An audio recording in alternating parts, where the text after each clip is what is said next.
She spent 3 hours perfecting her makeup, not to look beautiful, but to hide what he did to her. When Margot collapsed at the altar in front of 400 guests, everyone thought it was nerves. Then her makeup smeared against the marble floor, and the bruise on her jaw told a different story. But here is what no one expected. She planned the fall. Every second was calculated. She thought she had trapped him. She was wrong. What happened next will make your blood run cold. If stories about women who fight back give you chills, drop a comment telling us where you are listening from, and stay until the end. The final twist. You will never see it coming. The Ashworth estate stretched across 47 acres of Connecticut countryside like a monument to old money and new ambition. 312 windows caught the morning light, each one polished to perfection by staff who knew better than to leave streaks. The gardens had been transformed overnight into a wedding paradise, with 15,000 white roses imported from Ecuador and an altar carved from Italian marble that had taken 6 men to carry. Margot Sullivan stood in the bridal suite on the third floor, her reflection staring back at her from an antique mirror that had supposedly belonged to a duchess. The wedding dress cost more than most people earned in a year. The diamonds at her throat could have paid off student loans for an entire graduating class. Everything about this moment was designed to make her feel like the luckiest woman alive. Instead, she felt like a prisoner counting down to her execution. Her hands trembled as she checked her phone one final time. The text from her brother glowed on the screen. Team in position, signal when ready. She deleted the message and slipped the phone into a hidden pocket sewn into her dress. 8 months of planning. 8 months of recording conversations, documenting injuries, and pretending to be the perfect submissive fiancé. Today, it would all be worth it. She turned back to the mirror and studied her makeup. The artist had spent nearly 3 hours creating the flawless complexion that every bride deserved. Foundation layered over concealer, layered over primer. Each product applied with surgical precision to hide what lay beneath. But Margot had made one small adjustment after the artist left. On the right side of her jaw, she had thinned the coverage just slightly, not enough to be visible now, but enough that when she fell, when she turned her face against the marble floor, the smearing would reveal exactly what Preston Ashworth had done to her 3 nights ago. The bruise underneath throbbed with a dull ache that had become her constant companion. She pressed her fingers against it gently, feeling the tender flesh, remembering the moment his fist connected with her face. He had been careful, as always, never the eyes, never anywhere that a strapless dress might expose. Preston Ashworth was many things, but stupid was not one of them. A knock at the door made her heart stutter. Preston entered without waiting for permission. He wore a custom navy suit that probably cost more than her childhood home. His smile was the one he reserved for photographers and investors, all teeth and practiced warmth. But his eyes told a different story. They swept over her with the cold assessment of a man inspecting property. "You look perfect," he said, crossing the room with the confidence of someone who had never been told no. "Absolutely perfect." Margot forced her lips to curve upward. "Thank you." He stopped behind her, and she watched his reflection in the mirror. His hands settled on her shoulders, fingers pressing just hard enough to remind her of his strength. The pressure sent a spike of pain through the bruise hidden beneath her sleeve, the one from Tuesday when she had suggested postponing the wedding. 400 guests are waiting downstairs," Preston said, his voice soft and intimate. "Senators, CEOs, 3 Fortune 500 executives. Everyone who matters is here to watch you become my wife." His fingers tightened almost imperceptibly. "Do not disappoint me today." She met his eyes in the mirror. "I would not dream of it." Something flickered across his face. Suspicion, perhaps, or simply the perpetual paranoia of a man who controlled everything and trusted nothing. But the moment passed, and he leaned down to press a kiss against her temple. His lips felt like a brand. "I will see you at the altar," he said. "Remember to smile." He left without another word, and Margot released the breath she had been holding. Her hands shook as she reached into her bouquet and activated the small recording device hidden among the stems. The microphone was military grade, capable of capturing whispers from 30 feet away. Her brother had supplied it, along with the sedative currently dissolving in her bloodstream. In approximately 45 minutes, she would collapse at the altar. The carefully thinned makeup would smear. The bruises would be exposed. and Dominic would burst through those doors with enough evidence to destroy Preston Ashworth forever. She picked up her bouquet and walked toward the door. In the mirror, her reflection looked like a bride, beautiful, radiant, ready for the happiest day of her life. But beneath the surface, she was something else entirely. She was a hunter walking into her own trap. The hallway stretched before her like the final corridor of a maze she had been navigating for 2 years. Crystal chandeliers cast rainbow patterns across the walls. Staff members in crisp uniforms nodded respectfully as she passed. Somewhere below, a string quartet played Pachelbel's canon, the notes floating up through the estate like promises waiting to be broken. Margot descended the grand staircase one step at a time, her hand trailing along the banister for support. The sedative was already working, creating a pleasant numbness that would make the fall look convincing. She had practiced the timing obsessively, counting the minutes until the drug would reach its peak effect.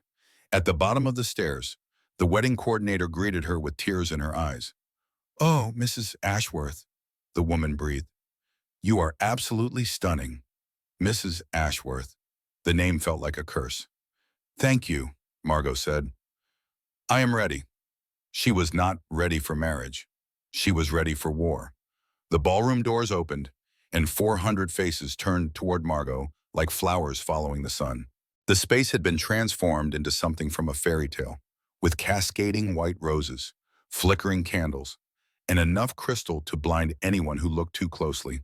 A center aisle stretched toward the altar, where Preston waited with his rehearsed smile firmly in place. Margot began her walk down the aisle, hyper-aware of every detail around her.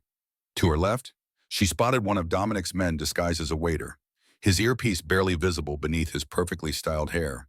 Two more stood near the service entrance, ready to move on her signal. Her brother himself waited in a car outside, monitoring everything through the hidden camera in her bouquet. The string quartet shifted into the wedding march. Guests dabbed at their eyes with handkerchiefs that cost more than most people's weekly groceries. Everyone saw what they expected to see: a beautiful bride walking toward her happily ever after. No one saw the predator standing at the altar. Preston extended his hand as she reached him, and Margot placed her fingers in his palm. His grip tightened immediately, possessive and controlling. She had learned to recognize that pressure, the silent warning that she was performing for an audience, and any mistake would be punished later. "You look nervous," he whispered, his lips barely moving. "Just overwhelmed," she replied. "Everything is so beautiful." The officiant began speaking, his words rolling through the ballroom with practiced solemnity. Margot listened without hearing, counting the seconds as the sedative reached its peak effectiveness. Her limbs felt heavy. Her thoughts moved like honey. The timing was perfect. She waited until the officiant asked if anyone objected to the union. It was theatrical, perhaps, but symbolism mattered. The moment the words left his lips, Margot let her knees buckle. The collapse felt almost graceful at first. She swayed once, twice, like a tree caught in a gentle wind. Her bouquet slipped from her fingers, scattering white petals across the marble floor. Preston reached for her, his reflexes sharp, but she angled her body away from him. Her face turned as she fell, her cheek pressing against the cold stone. She felt the makeup smear, felt the concealer drag across the marble like a confession finally being told. The gasp from the crowd told her the bruise was visible. Someone screamed for a doctor. Phones appeared in hands throughout the ballroom, recording every second. Preston dropped to his knees beside her, and she watched through half-closed eyes as emotions warred across his face.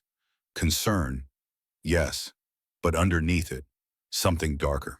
Fear, anger, the desperate calculation of a man whose carefully constructed image was cracking. "Elena, wake up," he hissed, shaking her arm. "Not now. Get up." She kept her body limp, her breathing shallow. The sedative made it easy to play unconscious. Around her, chaos erupted like a symphony reaching its crescendo. An older woman pushed through the crowd and knelt beside her. Margot recognized the sharp eyes and confident movements of someone with medical training. The woman pressed two fingers against Margot's neck, checking her pulse. "I am Dr. Helen Mercer," the woman announced. "Give her space. She needs air." Preston tried to wave her away. "She is fine, just exhaustion from the pregnancy." She has been pushing herself too hard. Mercer ignored him. Her fingers moved to Margot's jaw, tilting her face toward the light. Even through her sedative-induced haze, Margot heard the sharp intake of breath. "This bruise," Dr. Mercer said quietly. "This is not from fainting." The words spread through the crowd like wildfire. Whispers became murmurs, became open speculation. Margot felt the shift in the room's energy, felt the doubt beginning to take root in 400 minds. Preston's hand clamped around her arm, pulling her upward.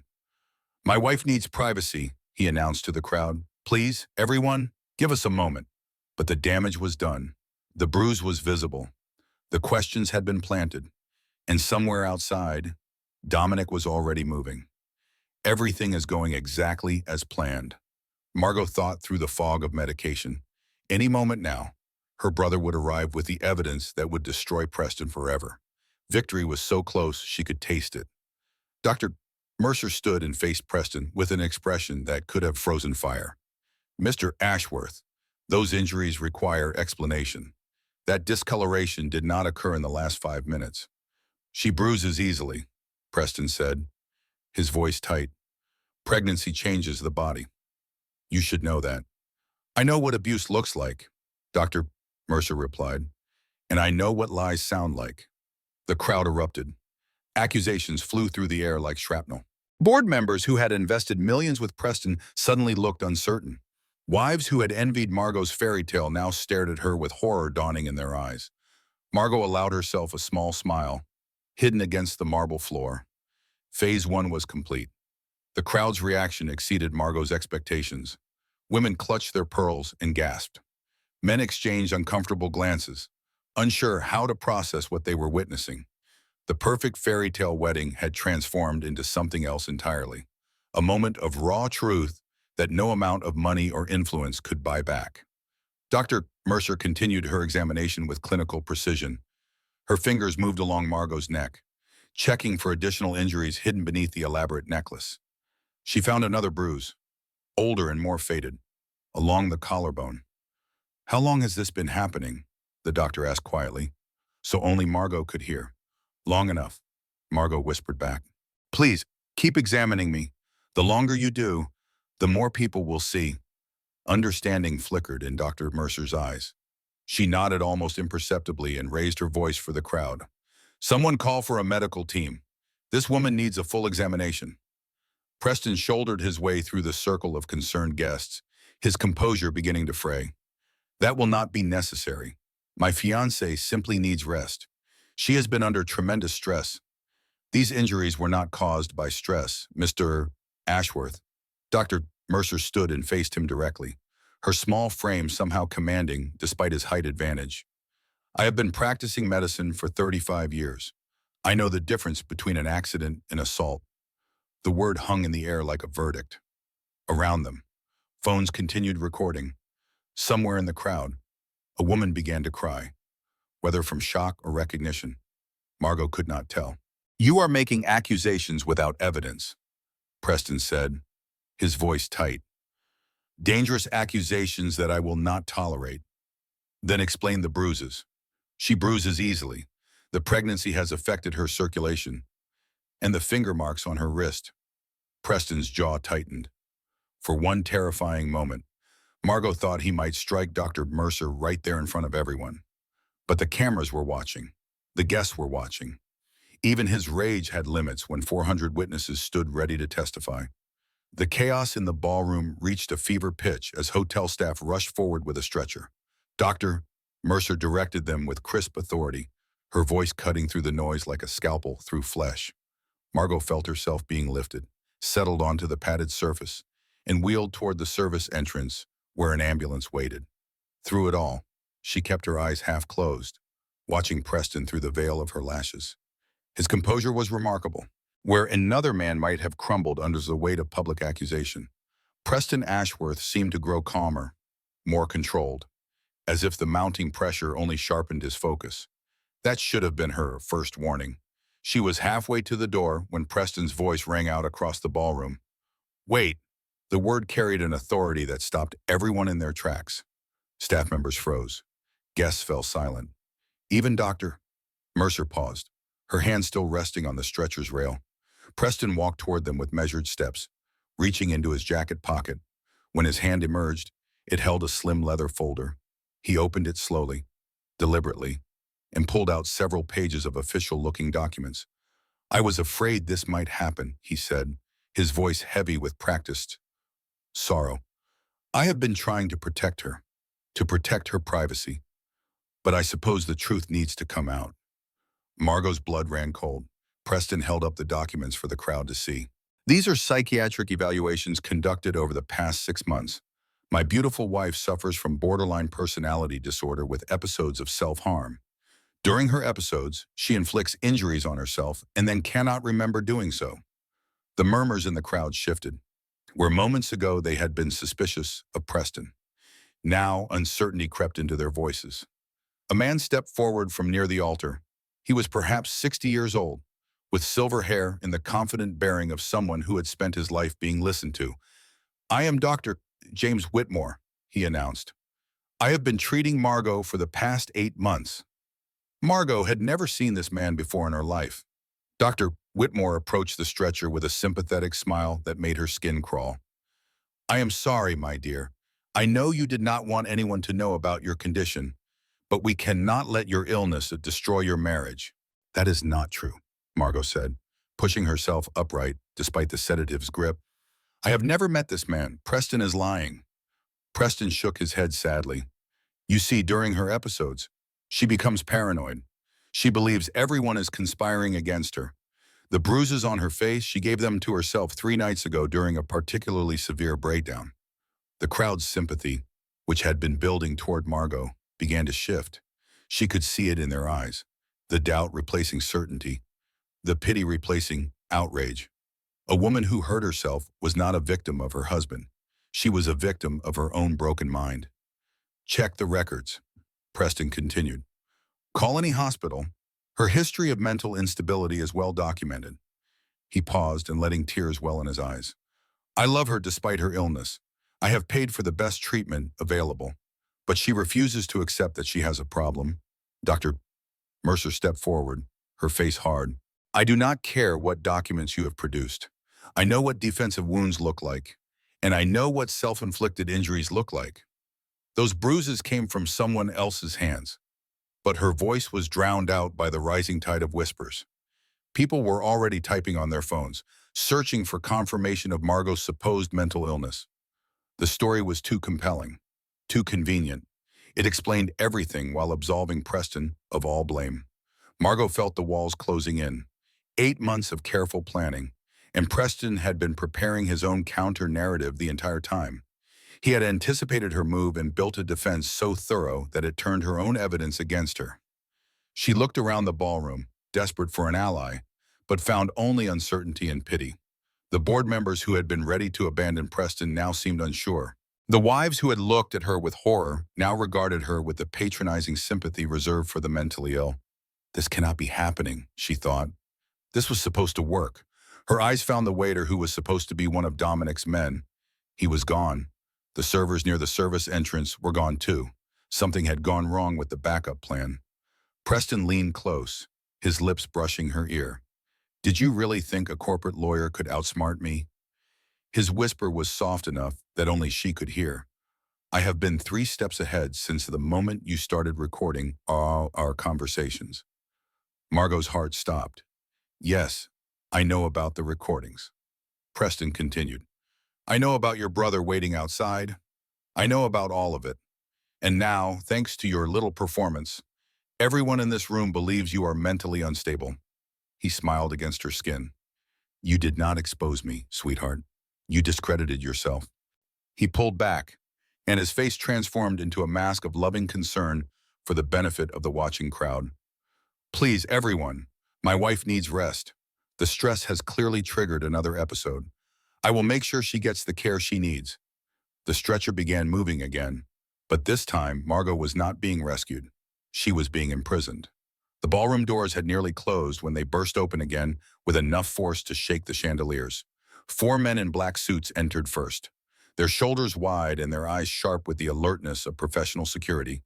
They moved in perfect formation, clearing a path through the stunned crowd with nothing more than their presence. Then Dominic Sullivan walked through the doors. Margot's brother stood 6 feet 3 inches tall, with dark hair silvered at the temples and the kind of face that had learned long ago to hide its emotions behind a mask of stone. He wore a suit that probably cost as much as Preston's. But where Preston's clothes spoke of inherited wealth, Dominic spoke of power earned through means that polite society preferred not to discuss. Half the room recognized him. The other half sensed what he was from the way the first half stepped back. Preston's composure cracked for just a moment. His eyes widened. His hands tightened into fists at his sides. Then the mask slid back into place, and he stepped forward to meet the new threat. "Mr. Sullivan," he said, his voice carrying across the silent ballroom. "This is a private event. You were not invited." Dominic did not slow down. He walked directly toward the stretcher where Margot lay, and the crowd parted before him like water around the prow of a ship.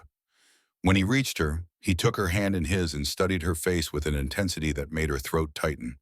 "I am here now," he said quietly. "I am sorry it took so long." "He knew," Margot whispered. "He knew everything." "I know. We had to improvise." Dominic straightened and turned to face Preston with the cold calculation of a predator selecting its prey.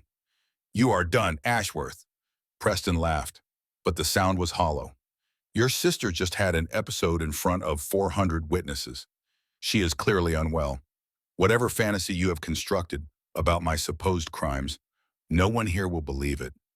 They will believe this." Dominic reached into his jacket and withdrew a tablet. He held it up so the crowd could see, then pressed play on a video file. The audio crackled through the ballroom's speakers, cutting through the whispered conversations like a knife. Margot's voice came first, thin and frightened. "Please, Preston, you are hurting me." Then Preston's voice, sharp with anger. "You think this hurts. This is nothing. If you ever try to leave me again, I will show you what real pain feels like." The sound of flesh striking flesh, a cry of pain. Then Preston again, calmer now, almost bored. "Clean yourself up. We have dinner with the Hendersons at 8. The video ended. Silence crashed through the ballroom like a wave. Preston's face had gone white. "That recording is fabricated. Anyone can edit audio these days." "Can they edit video too?" Dominic asked. He swiped to the next file and pressed play. The screen showed a hallway that Margot recognized as the entrance to their home. The timestamp read 3 days ago. In the footage, she watched herself trying to reach the front door, her movements desperate and frightened. Preston appeared behind her, grabbing her arm and yanking her backward with enough force to make her stumble. When she tried to break free, his fist connected with her jaw, the same jaw that now bore a visible bruise. Gasps erupted throughout the room. A woman near the front began to cry. Board members who had invested millions with Preston suddenly looked like men watching their fortunes evaporate. "I wanted to kill you when she first showed me these bruises," Dominic said, his voice carrying across the hushed ballroom. "She convinced me to do this the legal way. You should thank her. She is the only reason you are still breathing." Preston's composure finally shattered. "You cannot do this. That footage was obtained illegally. It will never hold up in court." "The hidden camera was installed by your own security company," Dominic replied. "The same company that has been sending me copies of every recording for the past 6 months. Apparently, your head of security has a daughter. She was in a relationship with a man very much like you. He did not take kindly to that." The crowd began to murmur again, but this time the sympathy was flowing in the opposite direction. Women who had doubted Margot now stared at Preston with undisguised hatred. Men who had shaken his hand at business dinners now edged away as if proximity to him might contaminate them. Mercer stepped forward, her voice ringing with authority. "I examined her injuries. Those bruises are consistent with repeated physical abuse over a period of weeks, not self-harm. The psychiatric documents Mr. Ashworth presented are clearly fabricated." "I want him arrested," someone shouted from the back.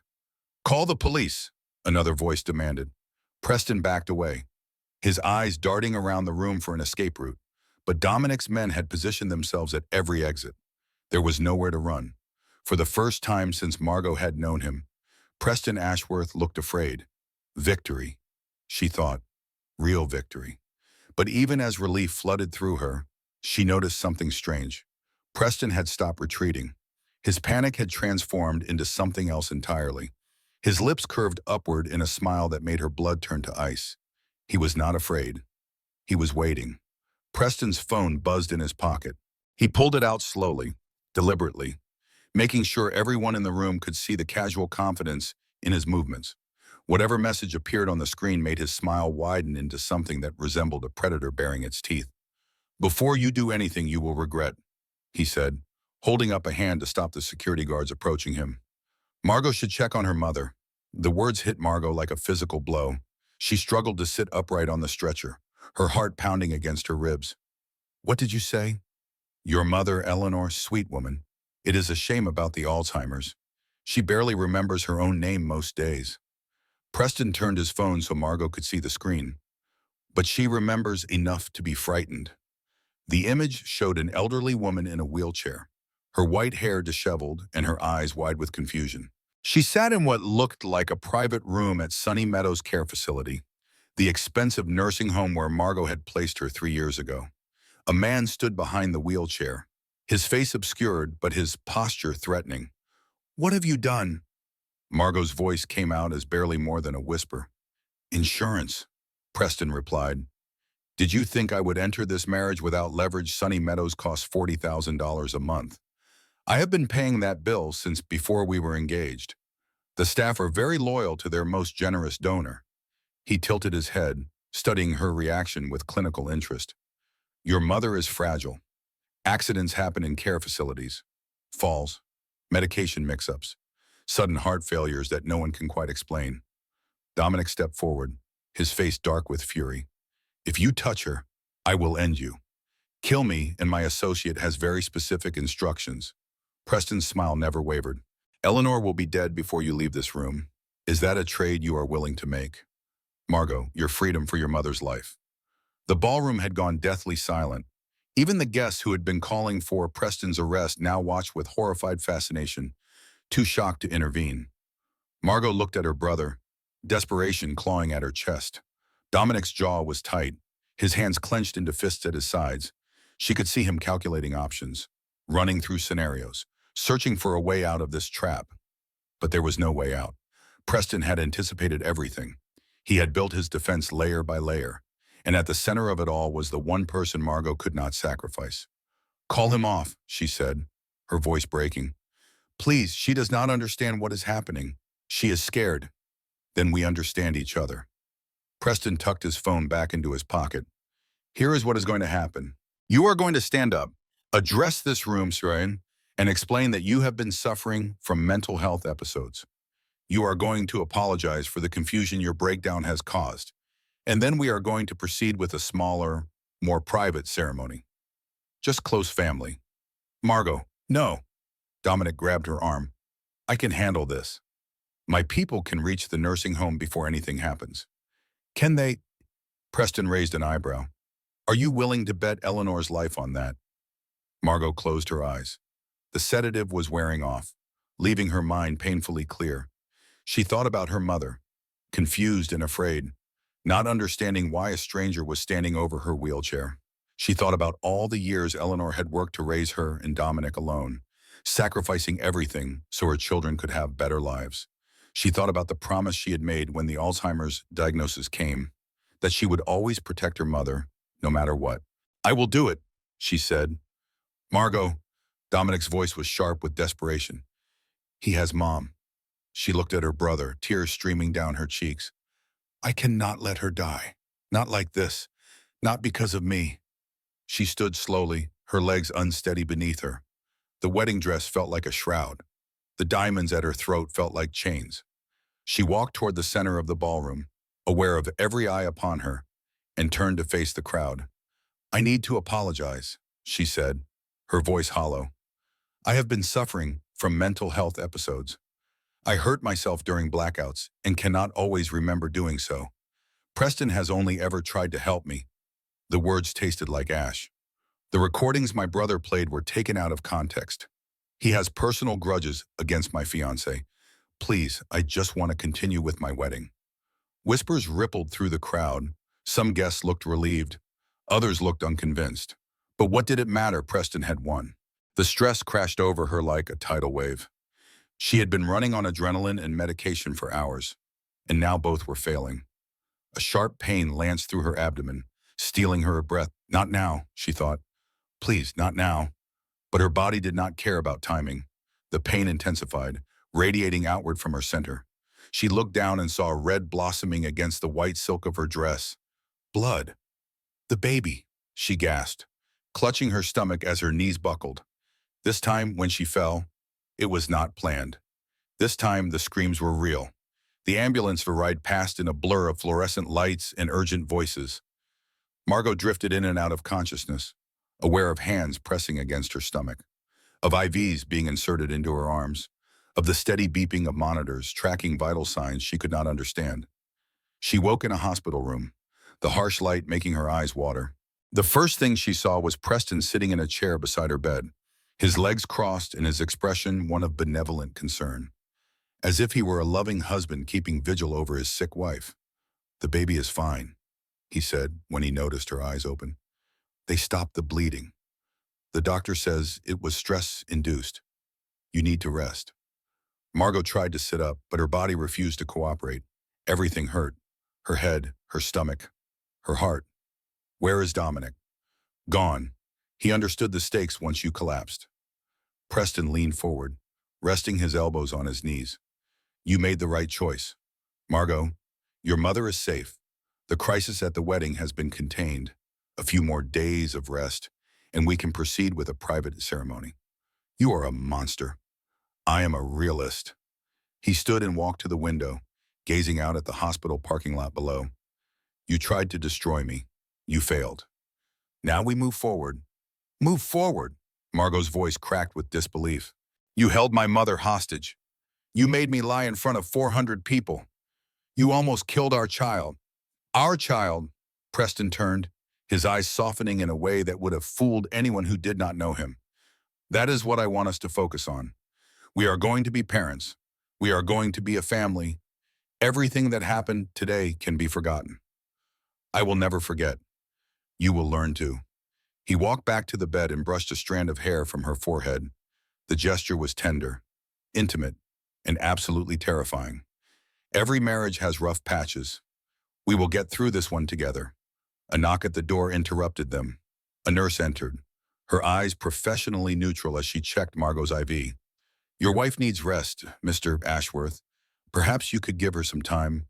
"Of course," and Preston pressed a kiss to Margot's forehead, lingering just long enough to whisper in her ear, "Remember what is at stake. Your mother's life, your child's life, your own life. Do not make me demonstrate my commitment to keeping what is mine." He left without another word, and Margot finally allowed herself to cry. The tears came in waves, each one carrying fragments of hope that had been systematically destroyed. She had been so sure of her plan, so confident that 8 months of preparation would be enough. But Preston had been playing a longer game, building his defenses while she thought she was building her escape. Now she had nothing. No evidence that had not been discredited, no credibility that had not been destroyed, no leverage that Preston did not hold. The nurse returned a few minutes later, her expression carefully blank. "Mrs. Ashworth, you have another visitor. She says she is family." "I do not have any family except my brother." "She was very insistent." The nurse hesitated. "She also said to tell you that she knows what he is. She says she has been where you are." Margot's heart stuttered. "Send her in." The woman who entered wore simple clothes and no makeup, but her face was unmistakable. Margot had seen it in photographs, in society pages, in the background of events where Preston was the star. She was older now, with lines around her eyes that spoke of years of quiet suffering, but she was still beautiful. Vanessa Blair closed the door behind her and locked it. "We need to talk," she said. "About Preston, about what he did to me, and about how we are going to make him pay." Margot stared at her, confusion and hope warring in her chest. "You were his mistress. You helped him. I was his first victim." Vanessa sat in the chair Preston had vacated, her eyes filled with a pain that Margot recognized all too well. 10 years ago, I was you, young, in love, convinced that I could change him. She pulled down the collar of her shirt, revealing a faded scar that ran along her collarbone. He gave me this the night I told him I was pregnant. I lost the baby. I lost my ability to have children, and I have spent the last decade trapped in his orbit because he threatened to destroy everyone I love. Why are you telling me this? Because I am done being afraid. Vanessa reached into her purse and pulled out a flash drive. I have been collecting evidence for years. Financial records, hidden accounts, proof that his hedge fund is laundering money for overseas clients. The kind of crimes that bring federal attention. She pressed the drive into Margot's hand. The abuse charges will never stick. He has too much power, too many connections. But this will destroy him. Margot looked at the flash drive, then back at Vanessa. For the first time since her plan had collapsed, she felt something stir in her chest. Hope. Why now, she asked. Why help me? Because you fought back. Vanessa's eyes glistened with unshed tears. I never had the courage. I watched him hurt woman after woman, and I told myself it was not my problem. But seeing you collapse today, seeing that bruise on your face, I realized I cannot stay silent anymore. Margot closed her fingers around the flash drive. What do? We hit him where it hurts. Not his reputation, his empire. For the first time in hours, Margot smiled. The next 3 days passed in a haze of hospital food and whispered planning. Vanessa visited whenever Preston was away, slipping past the guard he had posted outside Margot's door with a combination of charm and well-placed bribes. They worked through the evidence on the flash drive, mapping the complex web of shell companies and offshore accounts that Preston used to launder money for clients who preferred to remain anonymous. The FBI has been building a case against him for 18 months, Vanessa explained during one of their sessions. But they cannot get anyone on the inside to cooperate. Everyone is too afraid of him. How do you know about the investigation? I dated one of the agents briefly. He told me they were close, but they needed a witness, someone who could place Preston at the center of the operation. Vanessa paused. Someone like you. Margot considered the implications. Becoming a federal witness would mean protection. Real protection. Not the kind that depended on her brother's underground connections. It would mean testifying in court, exposing every ugly detail of her marriage for the world to see. But it would also mean freedom. What about my mother, she asked. Preston still has people watching her. Your brother has been working on that. He managed to get a message to me yesterday. Vanessa pulled out her phone and showed Margot a text. His team has identified all of Preston's contacts at the nursing home. When we make our move, they will move simultaneously. Hope swelled in Margot's chest, but she forced herself to remain cautious. Preston knew about my plan before. He anticipated everything. He anticipated a victim trying to escape. Vanessa's smile held a predatory edge. He did not anticipate two victims working together with federal backing. A knock at the door made them both freeze. Vanessa quickly hid her phone as the guard poked his head in. Mr. Ashworth is on his way up, he announced. Vanessa stood, smoothing her clothes. I should go. Wait, Margot grabbed her hand. How do I contact you? You do not, I contact you. Vanessa squeezed her fingers. Trust me, I have been planning my escape from Preston for 10 years. I know how to be invisible. She left just as Preston appeared in the doorway, his eyes tracking her retreating figure with suspicion. Who was that? He demanded. A volunteer from the hospital. She was offering to help with baby supplies. Preston studied her face for signs of deception, but Margot had become an expert at hiding her true feelings. After a moment, he seemed satisfied. He crossed to the bed and sat beside her, taking her hand in his. The doctors say you can be released tomorrow. I have arranged for a private ceremony at the estate. Just us, a few witnesses, and the officiant. So soon. We have waited long enough. His thumb traced circles on the back of her hand. Once we are married, everything will be different. You will see. Margot nodded, her mind racing. Tomorrow. That gave her less than 24 hours to coordinate with Vanessa and Dominic. Less than 24 hours to set up the trap that would finally bring Preston down. I understand, as she said softly. I am ready to be your wife. Preston smiled, satisfied with her submission. He did not notice the fire burning behind her eyes. That night, after Preston left to prepare for the ceremony, Margot found a burner phone hidden under her pillow. Vanessa must have slipped it there during their conversation. A single text glowed on the screen. Contact made with FBI. Wire prepared. Your brother's team ready for extraction. Tomorrow we end this. Margot typed back a single word. Ready. She tucked the phone beneath her mattress and closed her eyes. Tomorrow she would walk down the aisle again. Tomorrow, she would face the man who had broken her in every way imaginable. But this time she would not be alone. And this time she would not fall. This time she would fight. The burner phone became her lifeline over the following days. Vanessa texted updates at irregular intervals, careful to avoid any pattern that Preston's surveillance might detect. FBI contact, confirmed. Agent Morrison assigned to case, become. He says they have been waiting 18 months for someone willing to testify. Margot read the message 3 times before responding. What do they need from me? Everything, financial records, access codes, anything you can provide. But mostly they need you to wear a wire and get him talking about the fun. The thought of confronting Preston while recording their conversation made her stomach clench. But she had already survived so much. One more performance, one more mask, one more lie to finally end all the lying. She typed back, I can do that. What about protection for my mother already arranged? Dominic has a team ready to extract her the moment the ceremony begins. Preston's people will not know until it is too late. The mention of her brother sent a complicated wave of emotions through her chest. Dominic had not spoken to her since the disastrous first wedding. She had heard through Vanessa that he blamed himself for not anticipating Preston's countermove. That guilt had transformed into distance, and distance into silence. But he was still working to save their mother, still fighting, even if he could not face her directly. Maybe that was enough for now. Maybe someday they would find the words to bridge the gap between them. Or maybe some wounds were simply too deep, opened by circumstances neither of them could have predicted. Either way, she could not afford to dwell on it. The ceremony was tomorrow. She needed every ounce of focus she could muster. Mercer visited that evening, slipping past the guard with credentials she had borrowed from the hospital. She examined Margot with gentle hands and worried eyes. The baby is stable, she reported. But your blood pressure is elevated. The stress is taking a toll. It will be over tomorrow. And if something goes wrong, Margot met her eyes steadily.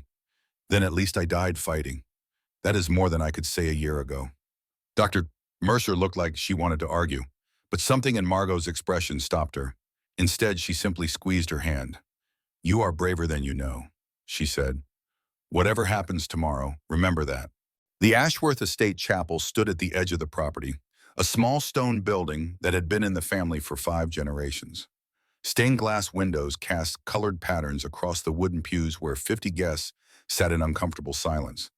The original 400 had been reduced to close associates, business partners who could not afford to refuse, and a handful of relatives who had flown in overnight. Margot stood in the small antechamber behind the altar, adjusting the simple white dress that Preston had selected for her. It was elegant but understated, nothing like the elaborate gown from the failed ceremony. He had chosen it to send a message. This wedding was about control, not celebration. Her hands moved to the small microphone taped to her chest, hidden beneath the fabric. The FBI had been thorough. The device was state-of-the-art, capable of transmitting crystal-clear audio to the agents positioned in a van half a mile away. All she had to do was get Preston to confess. A knock at the door made her heart jump. 5 minutes, Mrs. Ashworth. A staff member called through the wood. Thank you. She checked her phone one last time. 3 messages waited for her. From Vanessa, FBI in position. Agents ready to move on your signal. From Dominic team at nursing home. Mom will be safe before he knows what happened. From an unknown number, you can do this. Margot deleted the messages and slipped the phone into a hidden pocket. She looked at herself in the mirror, searching for any trace of the woman she had been before Preston Ashworth entered her life. That woman had been confident, successful, happy. Now all that remained was a fighter wearing the mask of a victim. Showtime, she whispered to her reflection. The ceremony began with all the forced dignity of a state funeral. Preston waited at the altar in a charcoal suit, his expression one of benevolent patience. The officiant rushed through the preliminaries, clearly uncomfortable with the tension that crackled through the air. When Margot reached the altar, Preston took her hand with the same possessive grip she had come to know so well. His thumb pressed against the bones of her wrist, Not quite painful, but impossible to ignore. "You look beautiful," he murmured. "Let us make this official." The officiant cleared his throat. "Dearly beloved, we are gathered here today to witness the union of Preston Ashworth and Margot Sullivan in holy matrimony." Margot let the words wash over her. Her mind focused on the task ahead. She needed to provoke Preston. She needed to make him reveal his true nature in words that would hold up in court. The abuse evidence had been discredited. The psychological warfare would be impossible to prove, but federal crimes carried federal sentences. She waited until the officiant asked if she took Preston as her husband. Then she leaned close enough that her lips brushed his ear. "I know about the accounts in the Caymans," she whispered. "I know what your hedge fund really does." Preston stiffened. His grip on her hand tightened until her bones ground together. "What did you say?" "The shell companies, the overseas transfers, the clients who need their money cleaned." She kept her voice steady despite the pain. "I know everything. You know nothing." But his voice had changed. The smooth confidence was cracking. "I know enough to destroy you." Preston pulled her closer, his arm wrapping around her waist in what would look like an embrace to anyone watching. His fingers dug into her hip with bruising force. "You think you can threaten me?" His whisper was harsh, ragged. "I could bury you. I could bury your whole family. No one would ever find the bodies. You would really kill me. I would do worse." His breath was hot against her ear. "And I would enjoy it." The words hung in the air between them, recorded by the device against her skin and transmitted to the FBI agents listening in the van. Margot felt a surge of triumph even as fear clawed at her throat. "The ceremony, the officiant prompted nervously. "Your response?" Preston released her and stepped back, his composure reassembling itself with visible effort. But before he could speak, before he could force her to say the words that would bind her to him forever, the chapel doors burst open. "Barton. Federal agents, everybody stay where you are." Men and women in tactical vests poured through the entrance, weapons drawn. Guests screamed and ducked beneath the pews. Preston's security detail reached for their guns, only to find themselves surrounded by agents who had entered through every door. An agent approached the altar, badge held high. "Preston Ashworth, you are under arrest for wire fraud, money laundering, racketeering, and threatening a federal witness." Preston's face contorted with rage. He turned to Margot, understanding flooding his eyes. "You wore a wire, I wore a wire," she confirmed, "and you gave me everything I needed." For one horrible moment, she thought he would attack her right there in front of everyone. His hands curled into fists, his body coiled with violence barely contained. Then the agents had him, forcing his arms behind his back and clicking handcuffs around his wrists. "You cannot do this," Preston shouted as they dragged him toward the door. "I am Preston Ashworth. I own judges. I own politicians. I will be out before nightfall." The lead agent smiled grimly. "Federal charges, Mr. Ashworth, different judges, different politicians, and I suspect none of them owe you any favors." Margot watched as they pulled him out of the chapel, his designer suit torn and his dignity in shreds. The guests sat in stunned silence, too shocked to move or speak. Her phone buzzed with a message from Dominic. "Mom is safe. We got her out." Margot closed her eyes and let the tears fall. It was over. The aftermath of Preston's arrest unfolded like dominoes falling in slow motion. Within hours, news crews descended on the Ashworth estate, their cameras capturing every detail of the scandal. Within days, his hedge fund was frozen pending investigation. Within weeks, former clients began coming forward with stories of coercion, threats, and financial manipulation that stretched back more than a decade. Margot watched it all from the safety of a federal protection facility, a nondescript building in Virginia where witnesses awaited their turn to testify. Her mother had been transferred to a new care facility under an assumed name, with round-the-clock security that Dominic personally vetted. The baby continued to grow inside her, healthy and strong despite everything. Vanessa visited whenever the marshals allowed it. She had become the prosecution's star witness, her testimony corroborating financial records that painted Preston as the architect of a criminal empire. The woman who had spent 10 years in terrified silence now spoke with the clarity and force of someone determined to make every word count. "The trial starts next month. Vanessa said during one of their meetings. The prosecutors are confident between the wire recording, the financial evidence, and the witness testimony. They are looking at multiple life sentences. Margot nodded, but her expression remained guarded. What about the abuse charges? Those are separate, state-level prosecution. The district attorney is building a case, but Preston's lawyers are fighting every step. So he might get away with it. The words tasted bitter in Margot's mouth. Decades in prison for money crimes, but the bruises on my face might not matter. Vanessa reached across the table and took her hand. They matter. Maybe not to the legal system the way they should, but they matter to everyone who saw you collapse at that wedding. They matter to every woman who recognized herself in your story. She squeezed gently. And they matter to me.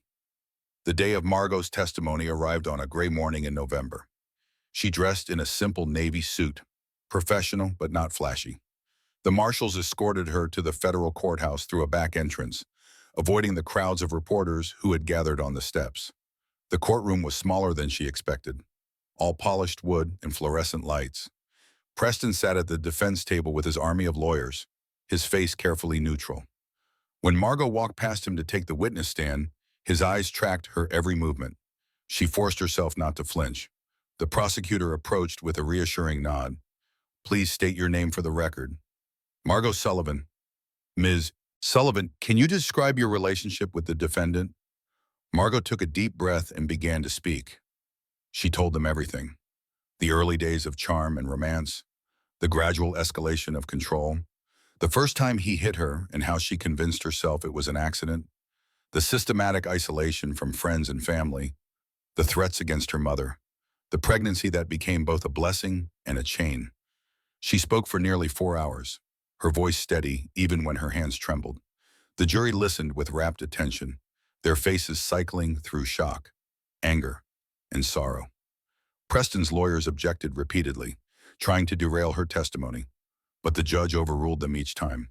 When she finally stepped down from the stand, her legs felt weak with exhaustion. But as she passed the defense table, she allowed herself one small moment of triumph. You should have let me go when you had the chance, she said quietly, just loud enough for Preston to hear. Now you will never be free again. His composure cracked for just a moment. She saw the rage flash through his eyes, the same rage that had left bruises on her skin countless times before.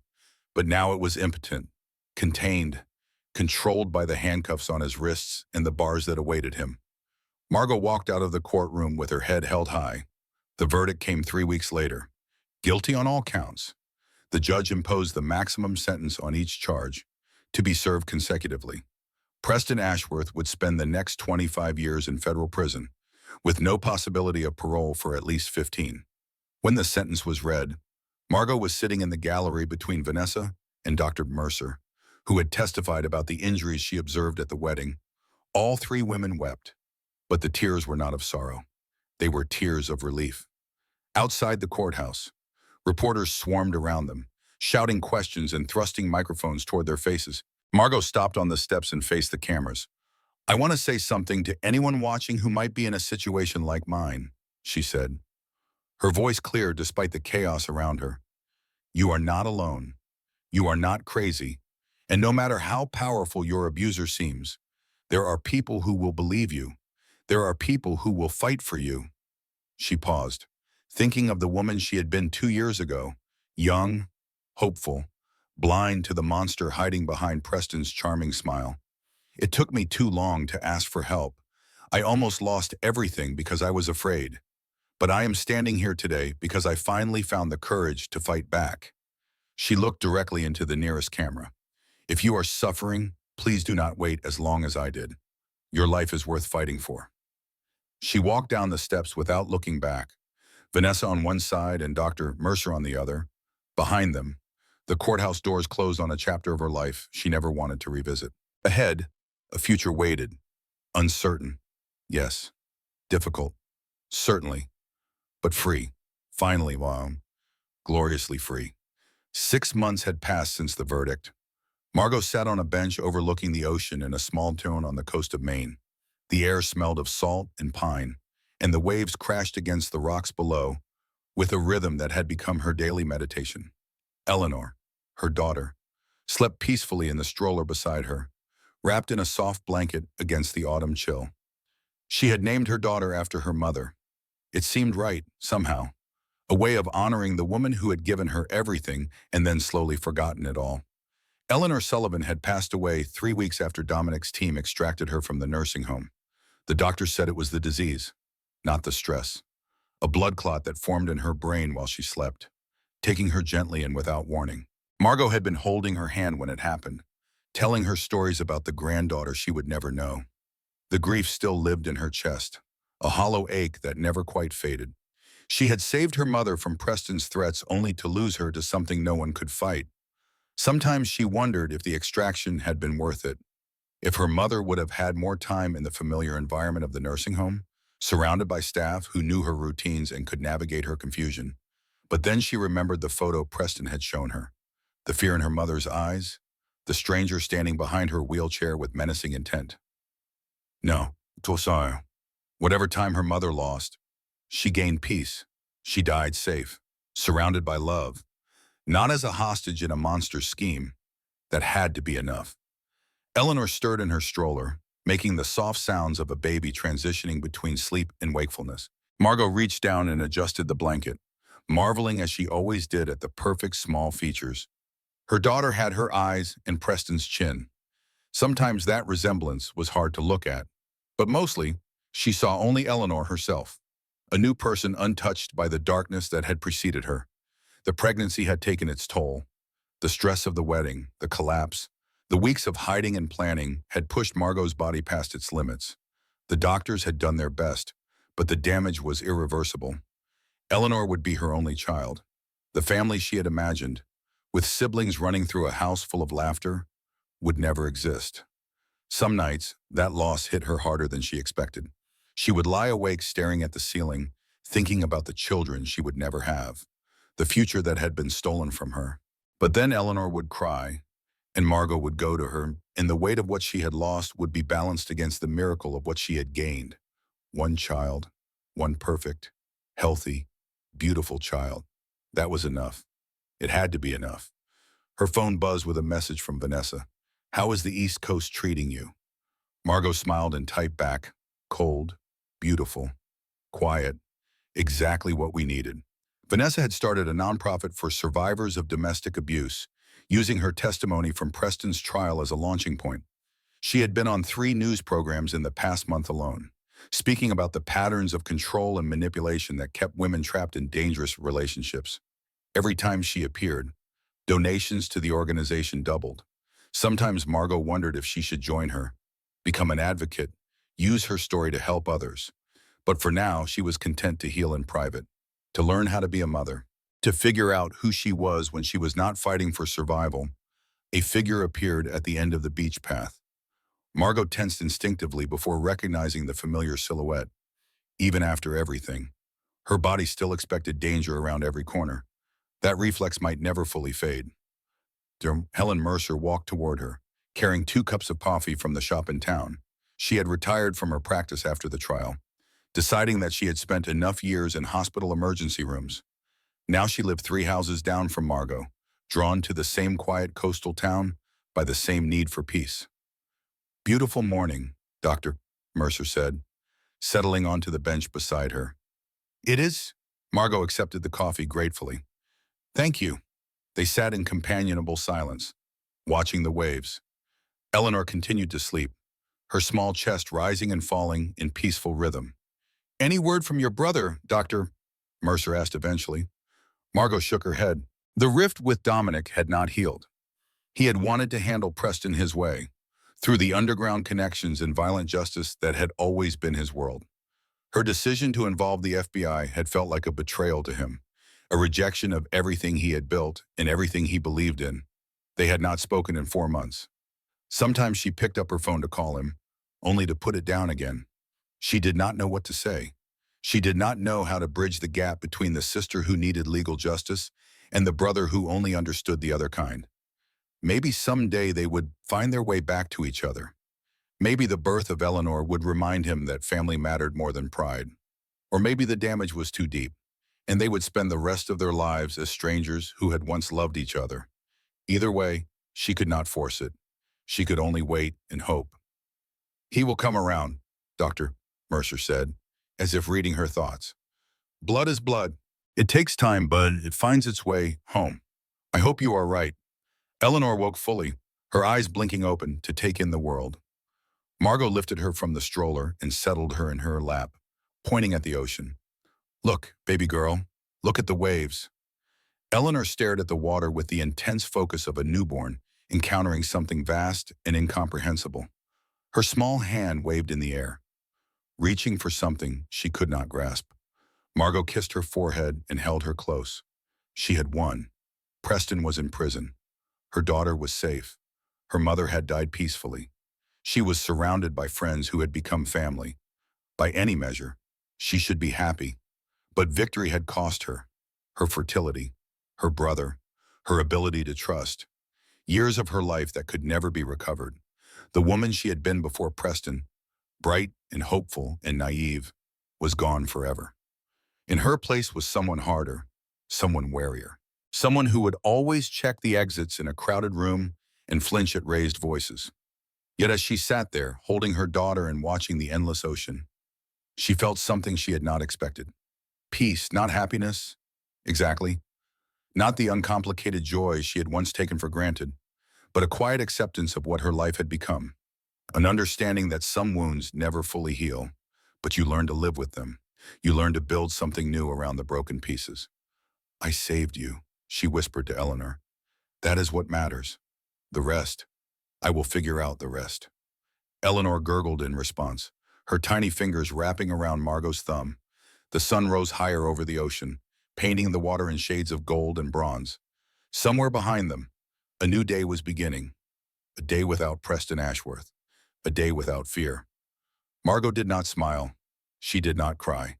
She simply held her daughter tighter and watched the horizon, knowing that some victories are paid for in pieces of yourself you will never get back. But she was still here, still breathing, still fighting, and that, in the end, was enough.